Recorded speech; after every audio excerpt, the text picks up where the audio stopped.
Io sono molto grata al Presidente dell'Istituto Veneto per questa opportunità che mi viene così offerta, proprio qui ora nei locali del Consiglio d'Europa a Venezia, in Piazza San Marco, di poter parlare d'Europa e soprattutto capire per il prossimo periodo importante, che sarà quello della Presidenza italiana dell'Unione Europea, che cosa significa e che cosa può fare un'accademia o un insieme di accademie a livello europeo per poter contribuire al progetto europeo.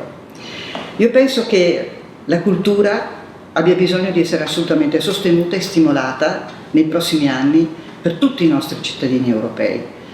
Perché lo diciamo questo? Perché lo abbiamo capito, lo abbiamo scoperto, lo abbiamo detto ripetutamente attraverso questi ultimi decenni, già a partire da Strasburgo. Il ruolo della cultura in seno alle nostre società, e in particolare quella europea, è indispensabile per il progetto europeo in quanto tale.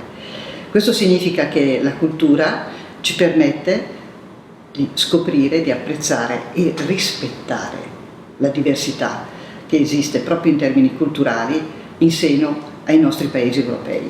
Pensiamo un attimo alle diversità, non solo di storia, di lingue diverse, di patrimoni culturali ereditati dal passato, tantissime cose che ci diversificano e che sono così importanti per la nostra identità collettiva in quanto europei. Le accademie possono contribuire in questo settore, proprio quello della diversità, a far sì che i cittadini scoprano la loro diversità e ne siano orgogliosi e che attraverso il dialogo, in particolare il dialogo interculturale, riescano a far sì che questa diversità sia un vantaggio, sia un'opportunità da cogliere per vivere in modo più ricco tutti insieme in questa diversità, ma anche per poter capire che il progetto europeo non si fonda su una sola identità, ma su un'identità collettiva che è il risultato di tutte queste diversità.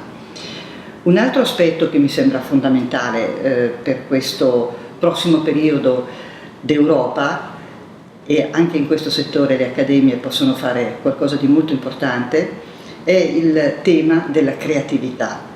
Noi abbiamo bisogno di essere innovativi, abbiamo bisogno di aprire le nostre menti, di insieme ad altri cittadini europei poter definire delle soluzioni e dei problemi costanti che constatiamo nella nostra società. Problemi collegati alla incapacità spesso di cogliere l'importanza della diversità culturale. Perché ci sono fenomeni di discriminazione, di esclusione, di marginalizzazione? Perché molto spesso questa diversità non viene colta, non viene capita e non viene metabolizzata da ciascuno di noi come un fattore positivo, e questo porta addirittura nelle società contemporanee al discorso dell'odio, al rifiuto dell'altro. Questo è inconcepibile. Noi abbiamo bisogno di tutti i cittadini europei, abbiamo bisogno di questi cittadini come capitale umano sul quale appunto poter investire nel rispetto e nella dignità di ciascuno. Quindi poter innovare insieme, poter aprire le nostre menti come cittadini europei per ricostruire in qualche modo questa Europa è importantissimo. Quindi al di là della diversità e del dialogo interculturale, questa creatività, questa innovazione che la cultura ci può portare è importantissimo. E poi c'è un ultimo aspetto che è quello evidentemente, come accennavo prima, dell'identità. Perché la cultura è importante? Perché è la cultura che ci dà dignità, perché la cultura porta dei valori e i valori che ci porta sono, direi, normativamente già fissati in alcuni testi fondamentali per noi come europei. Innanzitutto la Convenzione europea dei diritti dell'uomo, che ovviamente proclama dei diritti universali, ma che li interpreta attraverso poi la Corte europea dei diritti dell'uomo in modo appropriato per i cittadini europei. Ma al di là di questo testo c'è anche la Carta sociale europea. Sull'aspetto sociale è fondamentale, è come se noi parlassimo di una Costituzione sociale per i cittadini europei, ed è importante riparlarne in un periodo in cui forti politiche di austerità attraverso i nostri paesi hanno dimenticato la dimensione sociale, creando diseguaglianze diventate ormai quasi ingestibili e che sono un handicap molto serio per la crescita di un paese e dell'insieme dei paesi che compongono l'Europa.